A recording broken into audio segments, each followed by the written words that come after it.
This video highlight is brought to you by our wall of famers who make it possible for me to carve time out of my very busy real life schedule and do what it is that I love to do. Be with you.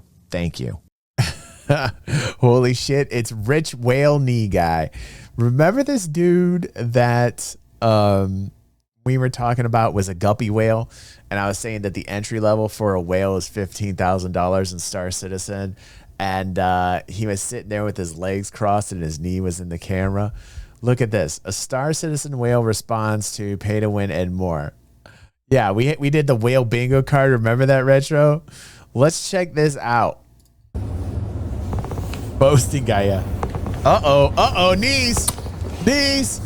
Some knees for you guys, because apparently one wasn't enough. All right, kidding aside, you know what? Let me do this. I'm just gonna sit on the floor right here, where you can actually see me. Okay, that's a funny way to start the video. That's an absolutely hilarious way. He definitely watched our video. How's that, better? All right. Yes. Here's how it's gonna go. See, I dig this dude because he's got a good sense of humor and the motherfucker's confident. Yeah, I give this guy props for that. Some people have watched my video. I'm gonna be looking to the right a lot because that's where I wrote my notes. Some people have watched my video about the whales and some people have enjoyed it. Some people have kind of not, but they decided that they want to comment, you know, whether positively or negatively, and give me feedback, which is great. I've had some big time, well, big time's not the right word. Nothing in this game is big time, but I've had some of the better known content creators, Salty Mike, Gem Reviews. Oh my God, Gem Reviews is horrible, man. This guy is such a clickbaiter, and he focuses like on all negative clickbait drama. We even got him on the soundboard. Listen, when he got excited about something going wrong in Star Citizen, we got the Gem Games Review soundboard button. Ready? Ooh, ooh, ooh, ooh, ooh. You guys told me I need to make that a button on the soundboard. So we do have a Gem Reviews soundboard, like, ooh, ooh. You know, I thought that was really funny. He gets so excited when something happens bad with Star Citizen. I watch him a lot, but I feel like he was really harsh on me, so I don't know. I kind of took Which is bullshit. You know what I'm saying? This guy's just expressing his views, and Gem probably went a little too hard. I don't know. I didn't watch it, but everything this Gem guy does, he's just so hard, man. Personal. And then DG360 this morning just dropped a nice video. I got to skip through a bit of it because I was getting ready to make this one. That's cool. And there was another one, I can't remember who, but we got a shout out from a whale. We got a shout out from a whale. That must mean something. It got attention. I've got over 500 comments, which if you look at my channel, it's mostly, hey, check out my new gun. Hey, check out my car, whatever. I'm not a YouTuber. I don't even have 1,000 subscribers. Peace out, Irritated. Thanks for stopping by today. It's good to see you, buddy. I want to get 1,000 subscribers. If I do, good great. To have you back here, Irritated. Have a good day, bro. But I feel like I have to make a response to some of the comments that were made. Okay. Just because, you know, in the first time you do something, you're not able to get it all on the table. So that's why I made some notes. Okay. First of all, I do agree with those who are saying that there's gross mismanagement at CIG. Okay. And the buck stops with the top, you know, like Chris Roberts, both the visionary and the manager. I think what he should be is the visionary, and someone else should manage the project. Someone else. Listen, I don't think it's gross mismanagement. I would say it's mismanagement. I wouldn't like go out of my way to be like, this is like, obviously they've got the revenue, they've got the numbers. As a company, it looks like it's going the right direction. I wouldn't call that mismanagement. In terms of like how they communicate, how the teams communicate, yes, that is mismanagement. In terms of like the resources and how they direct people, right? And how from some devs, I've heard that it's a bit disjointed. Then yes, there is mismanagement there. That all needs cleaned up. That does need cleaned up, but I would not go by and say gross mismanagement. This is a thing where he's kind of placating, I think, to like Salty Mike's take, maybe. I don't know. I'm just speculating here. I don't know because I didn't watch Salty Mike watch this. So I'm going off of what I'm accustomed to seeing from Salty Mike. So maybe he's trying to placate Salty Mike and say it's gross mismanagement. Or even Jem. I mean, Jem's always got like a really bad take. Should be in charge of the budget priorities, the timeline, whatever you want to call it. I mentioned salaries need to get paid. Tech salaries are high. Salty Mike, others said, well, they don't pay that much. These devs are entry-level positions in the UK, certainly not. They might be right on that. I looked into it. I'm from the San Francisco Bay Area. Over here, a cubicle monkey at Apple makes $200,000 a year. I get it. Maybe in the UK, a cubicle monkey makes 35,000 pounds a year. So for argument's sake, let's just say it's that much dramatically lower. I still think that they're using a large amount of that money to pay their payroll and their medical benefits and whatever else they have to pay. Yeah, I absolutely agree with this guy. In the real world, they're using the money to pay real people, real paychecks. Whether it's 200,000 or 45,000, whatever, it's the money is actually being pushed to real people. And I mean, doing business work in Europe is cheaper in some respects. Maybe labor is a little cheaper, but the regulations you have so much more overhead, government taxes, and so on. The regulations and what it costs to do business in Europe is ridiculous. And let's say if you were in Austin, Texas. I mean, the reason why wages are probably lower in Europe is because the cost of the red tape is over the top. So that's that. I acknowledge that maybe there's some mismanagement, there's some lack of priorities. They're not spending their money as ideally as we'd like them. And I think that's a pressure we could apply to see if maybe they can bring in a game development CEO who's got a track record to help run the company while Chris Roberts continues to provide the artistic direction. Anyway, as far as me, I mentioned my credentials in the last video, a little bit about gaming, that I've had a long history. But even now with Star Citizen, I'm a very active gamer in all the right ways. I've filled out a large number of issue councils, including most recently one about the crazy hovering that some ships were experiencing, making it impossible to, for example, park inside your Idris. And so I've had CIG invite me to become Evocati. I'm a member of their Evocati org, so I get first looks at the new content and I provide feedback because I care about this project and I do want it to get better. Mike and others in their reaction videos bring up comments and points that are very valid. Like, for example, I agree that the UI on this game absolutely sucks. And for 13 years into the development process, guys like Cameral's another one who brings up how long they've been doing this and why can't they get it right? It's frustrating, I admit, that 13 years into the development process, the UI in this game, the sort of clickability of switches and buttons and the lack of ability to have a group finder. World of Warcraft came up with this novel idea in 2006, I think it was, or 7, where you could list yourself tank looking for a dungeon, and next thing you know, you're getting people inviting you to a group, or it automatically builds a group, and next thing you know, you're heading to the dungeon. I have an Idris, let's say I have a Polaris, and I want to staff it up, and let's go do some bounties, or let's go do some PvP. I should be able to put that up in there, boom, hit a button.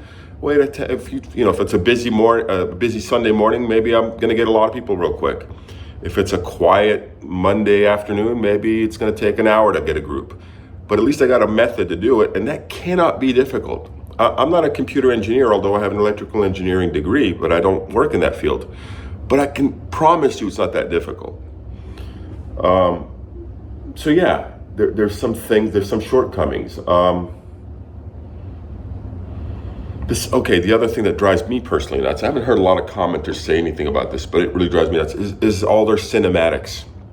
Every time they show a new product or a new ship or a new gameplay loop, they have these pre-rendered cinematics that are using arguably better graphics settings. I don't know, maybe more GPUs. I don't know how they have it configured, but it's clearly pre-rendered cinematics that are selling you on the idea of something, and then you actually get it in your hand and it's not that good. It's more janky and clunky, and certainly the motion isn't there. And I get that some of that is server lag and whatever else, that's what they're working on. But it's annoying. It's almost false advertising. And I'm not saying it is because everyone does it. Every video, I mean, at this point, whenever I try to watch some gameplay action of a game that I want to decide if I'm going to buy or not, I deliberately try to avoid the cinematics, because it's all it is. Cinematic. You look for the gameplay. Cinematic, you know.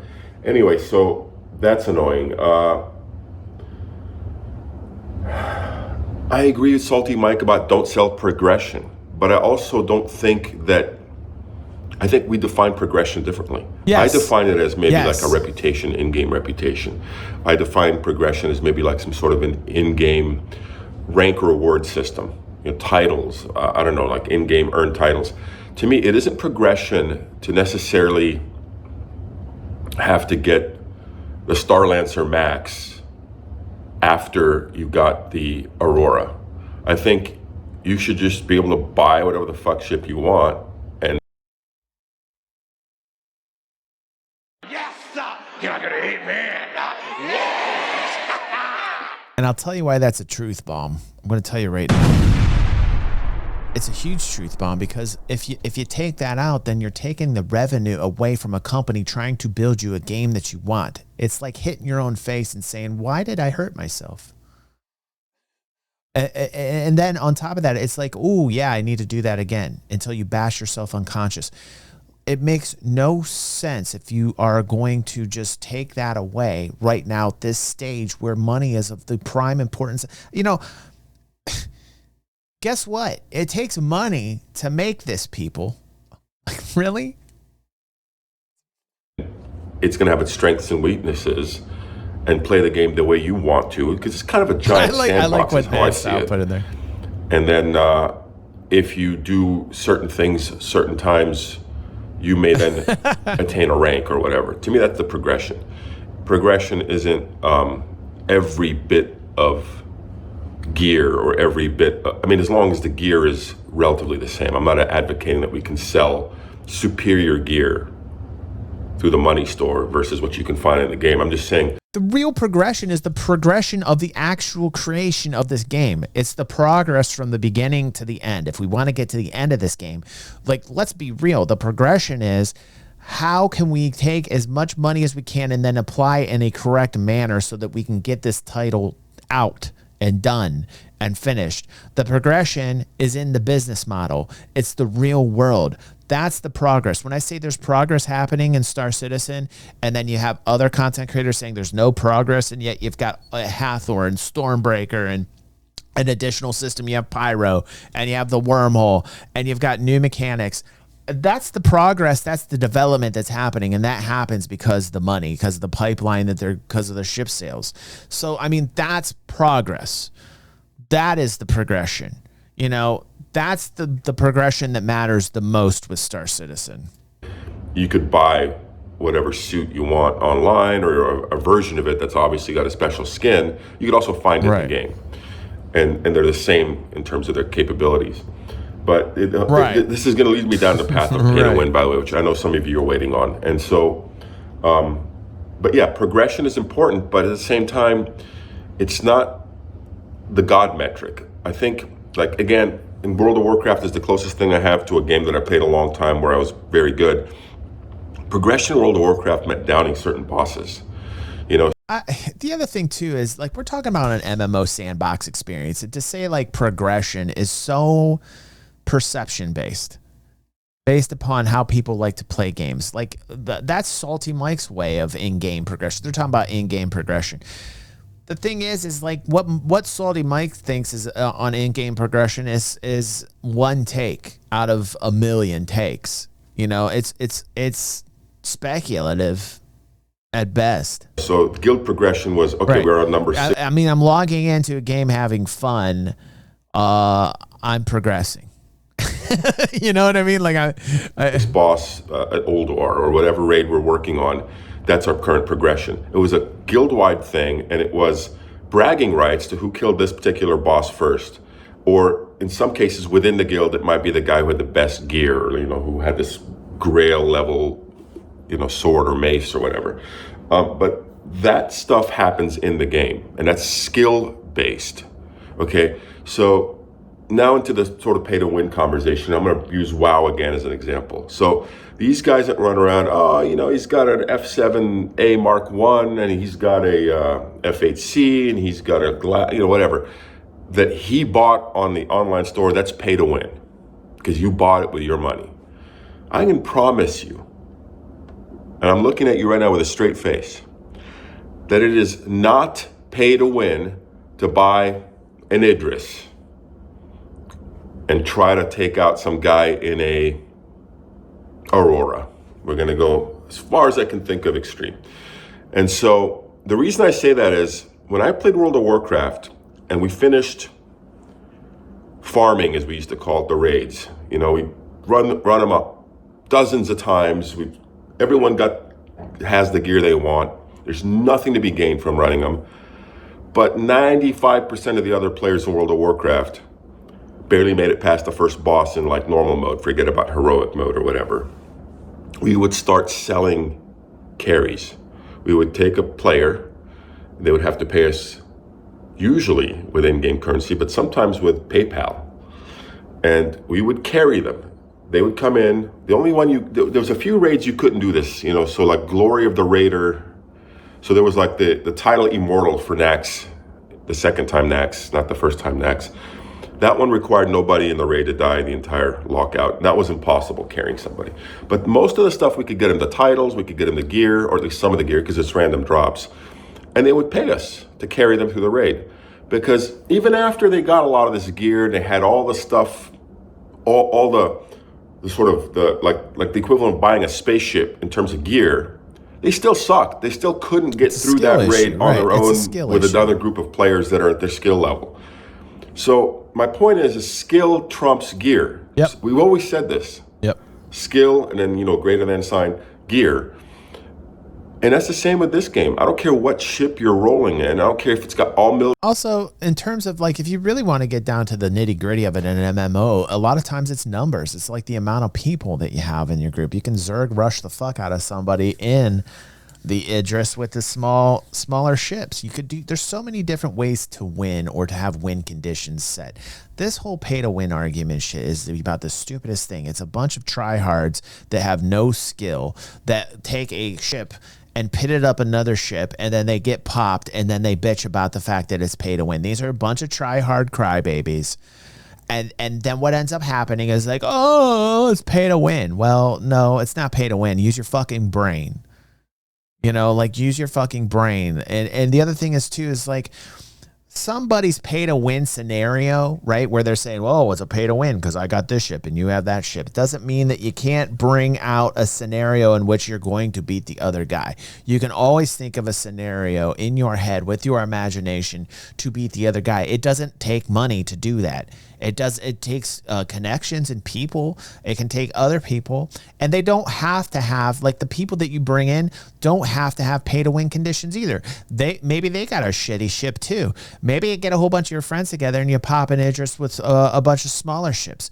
You know what I'm saying? There's so many different ways to go about beating somebody else that doesn't involve pay to win. This whole pay to win argument shit, it's with Star Citizen right now is absolutely a bunch of tryhards with no skill. That's my take. Military components, or if it's got all civilian grade D components, if this guy's skill is way better than this guy's skill, the guy with more skill is statistically going to win. Right. Okay? So that's that on pay to win. The whole concept of pay to win doesn't even really. Yeah, and pay to win's exclusively, like Hugh's saying, pay to win is usually a model when you cannot earn the shit in the game at all and have to buy it in the store. Like where you only have the exclusive rights to something, and nobody else can get it any other way. Now, you could say that with like certain packages of Star Citizen where these guys are paying tens of thousands of dollars. And so what? Say they get themselves a ship that there's going to be a limited amount of. You're still going to find a way to kill them if you use your brain and your imagination. There is no way you can go and tell me that there's only pay to win in Star Citizen when I can show you 1,000 examples on how it's not a pay to win situation. If there is one situation or scenario where I can say it's not pay to win and prove it through an example, like the examples that I'm giving you now, then it's not pay to win. It's really as simple as that. Work in this game. Because in this game, your progression is internal to you. If you What's want happening some sort with of Elite Dangerous right now, game-wide Seraph? progression, well, then create a rank Seraph system. says You know, that's once you've happening in killed Elite Dangerous. 1,000 VHRTs or HRTs or whatever, you get the rank of Space Marshal or whatever the fuck they want to call you. Back to my notes. Yeah, I'm going to agree with a content maker that I like to watch a lot, a guy named Cameron with his thick German, I can't tell if he's Swiss or German, yeah. he won't answer me like every the time I tests. ask him in his chat. I like the tests accent. He's really good to watch because you could tell he loves this game, but at the same time he's very frustrated, like I get sometimes, with the lack of progression within the game creation process. And one of the things he goes on about is the physics, obviously, which you have to admit it's mind-boggling that this late into the development cycle they haven't somewhat nailed it down. Let's just leave it there. So the time sinks, that's what I was going to talk about. Another critique I have of this, because I think people think because I'm a whale and I made that last video, everything CIG does is great. No, this is me being critical. I don't understand why I can't. And we did this. We had one patch lockout where we could do this, where I can't just spawn in my hangar rather than in my hab. Yep. And then go outside, turn left, go to the elevator, push the button, hope the button works, hope the elevator works. And you know what I'm saying. You've all done this. It's fun the first time, second time, third time. It's just like the animation for the hangar, honestly, that goes down. They did speed that up, I could tell, by the way. It's significant. One improvement, though, is the fact that they've actually made permanence a feature in these hangars, so that things are. But there should be just like a quick pop out into your hangar kind of thing, where the bed's right there and you're ready to go in your hangar and you're essentially living off of it. Whether they can do that or not is another issue. I don't think so because of the instancing with hangars, but we'll see. Significantly faster now, which is fine. But I was just as happy when the ship just magically popped up in front of me. It didn't really break my immersion. Right. Fingers There are bigger fish to fry, is what I'm saying, in this game. That's why you'd have the lines recent out the addition door, of thruster-related turbulence. I mean, I think they've tuned it now. I think they did some sort of a hot fix. But initially, just in the name of realism, I get it. But at the same time, it's like that dev time that we're all paying for, that these whales and other people are paying for, it's valuable, and it should be channeled towards more important things than micro simulations of thruster, turbulence, or Let's go. I'd argue even like the worm raid or any of the sort of PvE content. I have friends of mine that were grinding some of the Wicklow stuff to get ships, and I think that's great that you can grind in-game to get a ship. What's up, brah? Only to have it wiped. This last patch that came out, all that stuff was gone. And so that time, the development time, should be spent on fixing the jank, fixing the physics, fixing the graphics engine. And someone told me, well, yeah, but if they get all that tuned in and then make new features, then it just breaks it again.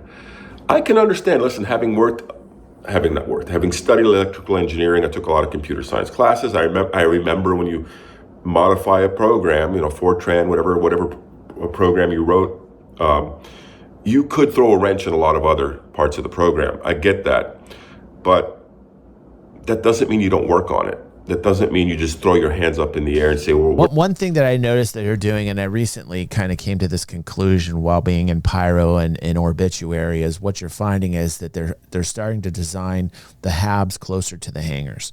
Eventually what's going to happen is most stations and most places with hangars, the habs and the hangars will be like symbiosis. I think they're just going to make sure that they're like right next to one another so that there's like no time to wait to get to the hangars. You're seeing more and more of that as like the hangars and the habs are becoming more and more like a symbiosis. And I think you'll see a continuation of that design philosophy. We're not going to fine tune or hone this. And they told us that this year was going to be quality of life improvements.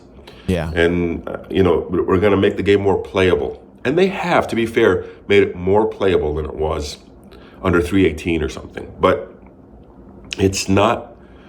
But the fact that they're putting out all this new content What's that I up, think Devil? is just sort of How time you doing, sink buddy? and or I just see It's Devil and stuff Ra that you do here. once, maybe you do it twice, and you're like, okay, what else? This game's boring now. It wasn't worth, the juice wasn't worth the squeeze. Put that development time, put it in the backlog of these ships you owe us. I still haven't gotten my Javelin. I still haven't gotten the Banu Merchantman, which, let's not go down that road, because I would argue we're never going to get that. Why? Because the price is too low. The amount of work they have to do to get that ship. Next large ship's going to be the Kraken. I'm calling it. Also, they can't have too many of these large ships being done because the server tech's not to the point where it can handle it. Like, frankly, the server tech really, the beginning, like my issue right now with Star Citizen and Cloud Imperium, my biggest issue is that at the very beginning of this year, we had Benoit Bessiger show up with Jared, and we talked about stability and going back to first principles. We talked about a shift into the things that are the most important to me, and I've seen no follow-up on that, and we're in July. That's me. That's my constructive criticism. That's where I'm at. Right? Like, you're going to tell me that you're going to focus on first principles, and we're going to talk about server stability, and we're going to talk about the things that actually matter, first principles, and then that's it. That's my biggest issue.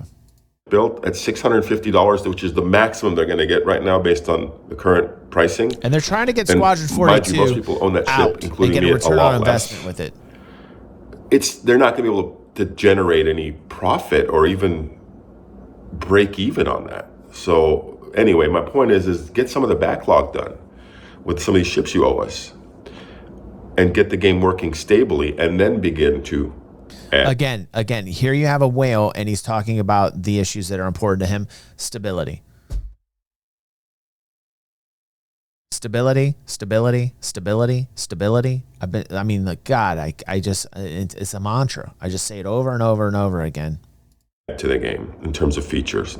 If that is impossible, then then I'm wrong. Then I guess we just deal with jank until the game is completely mapped out. To be fair, remember how often you got 30Ks? I mean, let's see, here's again, that is the progression that counts. Like, think about all the time 30Ks hit and everything.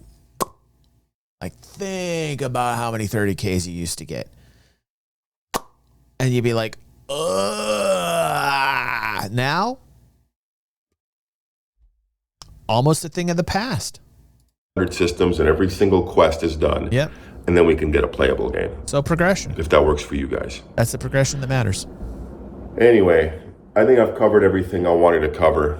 All right, there you go. Longer than last time, I think, on this video.